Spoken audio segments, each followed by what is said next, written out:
I grew up in Brooklyn, New York, was raised in Queens, not too far from where the U.S. Open was held every year, and then went to college in Baltimore to major in hotel restaurant management. Did a little internship in Ireland for 3 months, which was super cool. And just kind of met my ex-husband there. We started a family and had 3 children. I was married to him for 13 years and unfortunately was not too familiar with addiction, mental illness, and he certainly struggled with both of those. He would mention things throughout our marriage, such as he had attempted suicide once already by the time he was 19, which was prior to me meeting him. I met him when he was 25, and he was in the Marine Corps. He ended up being other than honorably discharged from the Marine Corps for too many alcohol-related incidents. Didn't mean much to me at the time, but he did attempt once when he was there, and had tied a sheet around his neck and jumped out of a window and somehow miraculously landed in front of an officer who was able to cut him down. Again, I didn't think much of that either. However, fast forward a few years, he would make these little comments about having thoughts of taking his own life, but I didn't think that he was serious. And I just saw his addictions get worse over time. And I just said, you know what? I don't want my boys to grow up thinking that this is normal for a dad or how a father should behave. This is their role model. So I decided to divorce my ex-husband. I saw him circling the drain and he was just getting worse. My biggest fear was for my children to come home and find his body, which I did not want. And although I loved my husband still at the time, I had to divorce him. I loved my children more, and it was my job to protect them. So we got divorced, and his demise was not too long after that. He ended up taking his own life in front of a girlfriend and during some fight that they had. And it was during the last semester of nursing school for me, which was the hardest semester of all, having to console my 3 small children, figure out how I'm going to be a single mom, and finish nursing school where I had just worked so hard to get through just to get to the end and have this catastrophe was devastating. So I had to really dig deep and push through and finish, which I ultimately did. But then it was a question of making sure that my children were okay. They were in grief counseling right away, but I was always concerned about them. There was just that genetic component that really was always just gnawing at me. I did not want my children to have the same demise as their dad. I mean, it's any parent's worst fear, really. So I continued to go to school and got further along in my nursing career, and ended up losing my son, Zachary, my middle son, just 3 months ago to suicide. He was 19. And I fought like hell. I fought like hell to keep my son here. But he was just so incredibly similar to his father. It was like he was reincarnated and Charlie was standing in the room. Their voices, the way that they stood, the way that they carried themselves, identical to his dad. And I just saw my son struggle through every single day. And I never let him fight alone. I armored up and went to war with my son every day. Every day I was his biggest advocate. I pursued mental health to be able to help my child. I figured if I have more education, more resources, I'll be able to keep him from going down the same path. But that wasn't to be. I mean, I'm the one it's not supposed to happen to, and yet it still did. So there's so much that needs to be said about mental illness, and that's why I'm here to tell my son's story. It's only been 3 months, but I need to honor him. I don't want his death to be in vain. My son was bullied a lot. My son was definitely on the spectrum. He battled a lot to try to make connections with people. It was so incredibly difficult. It's what he longed for the most, but it was so elusive for him. He desperately wanted to connect with people, but ultimately I think he was just very, very lonely. And I know that one of his friends at his celebration of life said, yeah, Zach did reach out to me before he died, and he said he wanted to hang out. And I said, I have to find the time. And he said, and I never found the time. And that was my son reaching out. When people reach out, sometimes it doesn't look like, hey, please help me, I'm struggling. Today's video is sponsored by BetterHelp. How's it been going since you've been doing therapy for the last couple of months? Oh, it's been great. I mean, I've done therapy my whole life. I mean, since my 20s, I think I've done therapy on and off throughout. A lot of people look at therapy as like, oh, there's something wrong with you if you're doing therapy. The way I look at it is there's something really healthy and right about you if you're speaking to a therapist, because you're able to, like, we all go through things in our lives that just make things difficult. And if you have someone, especially a professional, to talk about it, it just makes your life better. It just calms things down. Your anxiety, your depression, your anger, they all seem to subside, and that's a really healthy thing. And with BetterHelp, what's great about it is no matter where you are, you can be in Alaska, you can be in the middle of Kentucky, you can be anywhere, and you can connect with a therapist, a professional who's really going to help you out. And we all need it. And sometimes if you're not in New York or LA or San Francisco or Chicago, you're stuck without those options. But now everyone has that at their disposal. And you can do this all from your phone or computer, just a phone call, a video chat, or messaging, however you feel most comfortable. It's the easiest possible way to start talking to a therapist. You'll be matched with a therapist usually within 48 hours, and you can get started right away. So let BetterHelp connect you with a therapist, all from the comfort of your own home. Visit betterhelp.com/soft white underbelly or choose soft white underbelly when you sign up and get a special discount on your first month. And now back to the video. So I don't really know exactly what sent my son on this tailspin. My son did tell me there were people that made fun of his burns. My son was a burn survivor. We lost our home in 2022 with everything that I'd ever worked for.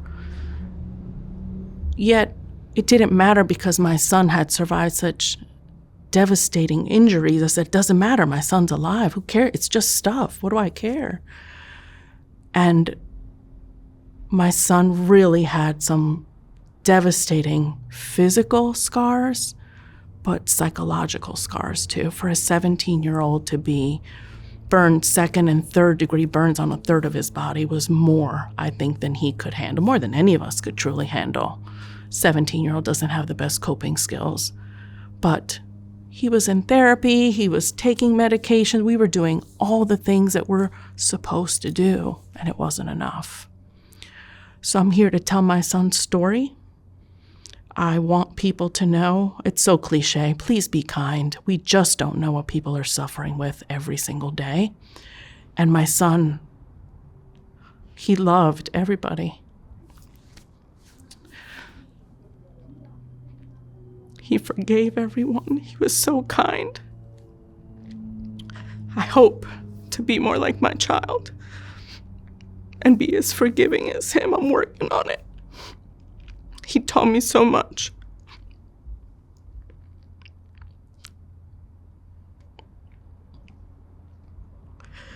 He's missed, he's loved. I told him right before he passed away, I'm so proud of you. You wanted to get your driver's license, you did that. You wanted to buy your own truck, you did that. You wanted to go to welding school, you're doing that and you're doing well.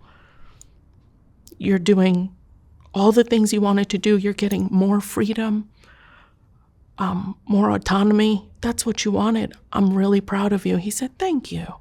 It feels really good to be recognized. Thank you very much. My son knew without a shadow of a doubt he was loved.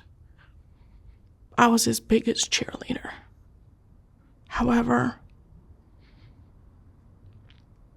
he's no longer here. I'm glad he chose me to be his mom.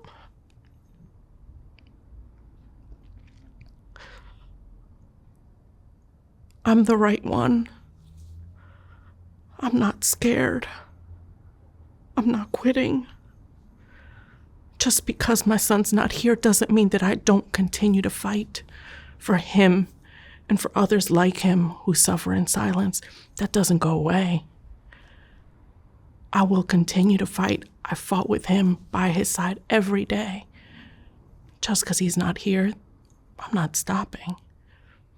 I have more resolve now than I ever have. I'm here to turn my pain into purpose, my fear into fuel, and my grief into good. I am going to help save lives somehow. I don't know how yet.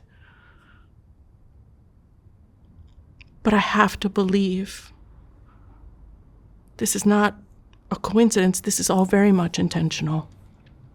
I'm the right person for the job. I don't know what the future holds for me. This is the most uncertain my life has ever been. But I know one thing, I will not quit. There's no way. This will not define me at all. This is the end of one chapter. But a new one will begin. And I will honor my son any way that I can, till I have no more air in my lungs. I will let you know my life has not been easy. I had a very difficult childhood. So much so that it motivated me to be the best parent that I could be. I never wanted my children to have the childhood that I had. And even then, having had that horrible childhood, I was never bitter, I was never angry. I said, wait a minute. This all happened for a reason. I already know what kind of parent I don't want to be. That's what this was all about. I'm not going to be that parent. It's brilliant. Okay. That is how I conducted myself. That's how I moved through life. I didn't want my children to have the same upbringing that I had. Despite all that, I still managed to, being an adult, being the best version of myself that I could with the hand that I was dealt. In 2009, when giving birth to my fourth child, we both almost died. I had a preemie that was born very, very ill. And I was not doing well after routine surgery during pregnancy. Well, I said, if we get out of here, if we both make it out of here, because we both almost didn't make it, I said, I'm going to school to be a nurse. That's how I'm going to give back. These are some fantastic nurses that took care of us. That's how I'm going to give back. I will become a nurse. So we walked out of there. And I said, for some reason, I'm still here. I don't know what that is, but it's clearly not my time. It must mean I have more work to do. It was 15 years ago. I didn't really know what that meant, but I said, I'm clearly still needed here. So I went to school to become a nurse. And my ex-husband died 3 years later, like I said. 2022, lost our home to the devastating fire. We were homeless, had only the clothes on our backs. My son is in the burn ICU fighting for his life, multiple surgeries, skin grafts, medications round the clock, ridiculous pain. We would laugh because I said, I'm a nurse, but there's one thing I don't like is wounds. I have to change your dressings every day. He's like, I'm so sorry, Mom. And I was like, Zachary, I don't like wounds. He goes, I know. I'll tell you what, I'll tell you jokes. The whole time, you won't even know you're doing it. That was our thing. I'd go in and change his dressings, and he'd tell me jokes the whole time. We had a great rapport, Zach and I. So our house was rebuilt. My son makes a complete recovery. I'm thinking, we're good now. I live in Arizona now. We relocated in 2023. We moved across the country. Funny thing, before the house fire, I said, I really don't want to pack up this house. That's a lot. We had a huge house. Poof, the universe took care of it all. All gone. So you have to be careful what you wish for sometimes. When we relocated, though, to Arizona, which is where I currently live, I said, okay, we've got a new start. Zachary was very excited about moving to Arizona. He said, nobody will know me there. It'll be good. I said, yeah, we'll be good. And then a car that my fiance was restoring for me burst into flames as I'm driving it down the highway. And it was a car where the engine is behind you, and I just see the cockpit fill up with smoke. And I pull over and I look in the rearview mirror so I could pull over, and I see all the flames behind me. I was like, oh my God. Miraculously, I pulled the car over to the shoulder, turn it off, take the keys out, run out, unscathed. The car, of course, gone. And I was gone. Okay. The universe is clearly testing me. I don't know what this means. I keep thinking back to all of these things. Why is all this happening? Like literally one right after the other. And then my dad passed away the day before Father's Day this year. Horrible. He choked in front of my mom. He was eating and he choked. And she tried everything she could to do the Heimlich on him, and she couldn't save him. I'm still mourning the death of my father. And then my son passes away. And I just kept thinking, wow, all that tragedy, all that hurt, all that pain, all of it was preparation for this day. I didn't know what was around the next corner, but I was being toughened up. You're going to have to fight the toughest battle you've ever fought in your life. And you got to be strong for this one. That's why everything just kept coming, one right after the other. That's what I choose to believe. So now here I am, 3 months after my son has passed away. All I keep thinking is, you've taken my child. It's the worst thing. I'm still here. What else you got? What else you got? You. That's it. I'm still standing. I don't know what else is supposed to come, but I'm ready. I'm here to tell people, I don't care what life throws at you. We have choices we make every day. Do I go to work? Do I not? Do I brush my teeth? Do I not? Do I get up and fight another day or not? We have to choose to keep fighting. I've had adversity after adversity. I've had people come up to me, I don't know if I can get through nursing school. I was a single mom with 3 kids who had to bury her ex-husband, and I got through it. Of course you can do it. Honey, if I can do it, you can do it. I'm here to share my story to motivate people, to change lives in some way, to possibly help a parent to not have to bury their child.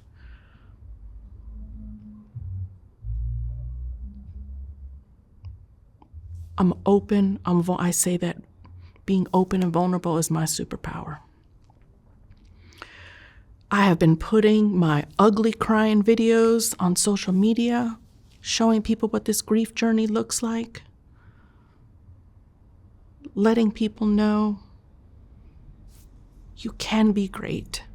You can continue to be your best self and still mourn the loss of one of the greatest loves of your life or your child. We don't have to choose. That's how I choose to move through life. I'm here. I'm talking to you. I'm talking to everybody that's watching and listening. I'm still choosing to be great. Despite a piece of my soul being missing. I don't have to choose. They can both be true. And I want people to realize we're still here. We're waking up every morning. Let's be grateful. It's a gift. It's truly a gift to be here. What we do with that gift is up to us. And I decided I've got to leave this planet better than I found it. That's it. If I can make one small dent, one small change in the positive, put us in the black, I'm grateful for that.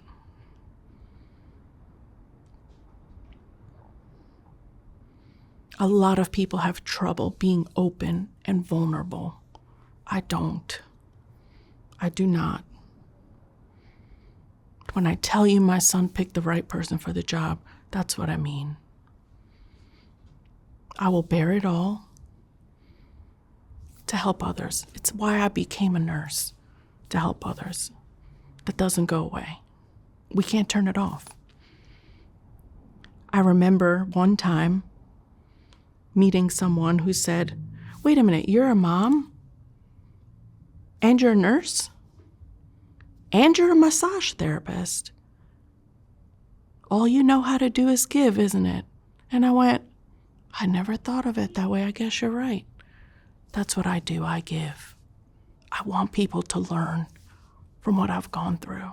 I can't take this with me. Can't take it with me. I've got to share it. I've got to help make this a better place somehow. You're scared to do it. You're scared to do it. It's okay. Sit down. I've got it. I'm not. That's why I'm here. I just want to make a difference. I want to save people. I'm a psychiatric mental health nurse practitioner. I finished my master's degree when my house burned down. It was in the middle of my graduate program. Again, did I want to quit? You bet I did. I had nothing. My notes had soot. They smelled like smoke. But I wasn't quitting. Not quitting. Not doing it. Here I am, Mark. I mean, I'm a fighter, man. Maybe it's from being from New York. I don't know. Maybe it's all the tough stuff I had to go through as a kid. I don't know. Doesn't matter. I am here to let you know. Honey, I don't care what you faced in your life. Get up. Get up and fight. That's what I do. I'm going to keep doing. Nurses are amazing, aren't they? Not everybody can be a nurse. That's what I've learned. Not everybody can be a nurse. People say, "How could you do that every day?" I don't know. I think sometimes the people that we meet that are the most giving, the most caring, are the ones that have suffered the most. The ones that have really had to endure some difficult things. I'm a child abuse survivor. My parents were immigrants. I'm first-born generation in this country. My parents may as well have been from Mars. Trying to integrate here, being born here with parents from another country, and honey, it was rough. It was really rough. My parents worked a lot. I was a latchkey kid. MTV raised me. Do you know what I mean? Maybe that's, again, all part of this big picture that I had no idea was going to turn out this way. But they picked the right one. They picked the right one, because here I am. You sure did. Thank you. Thank you, Patty. Thank you. Even though Soft White Underbelly consists of a lot of videos, it's really still a photography project to me. And if you appreciate the photography, sometimes it's difficult to enjoy it when it's scrolling down the screen, which is the only option I had in this horizontal format on YouTube. So last year we came out with the first Soft White Underbelly book, which is a collection of the best portraits from the thousands of interviews I've done. Each portrait in this book is accompanied by an interesting quote from the person's interview. Oh my God. There's more. Wow. These aren't as bad as I thought. I look like a witch.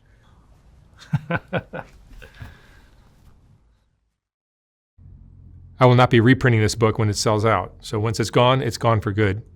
You can order yours at softwhiteunderbelly.org. $125, $150 for a signed copy. And thank you for watching.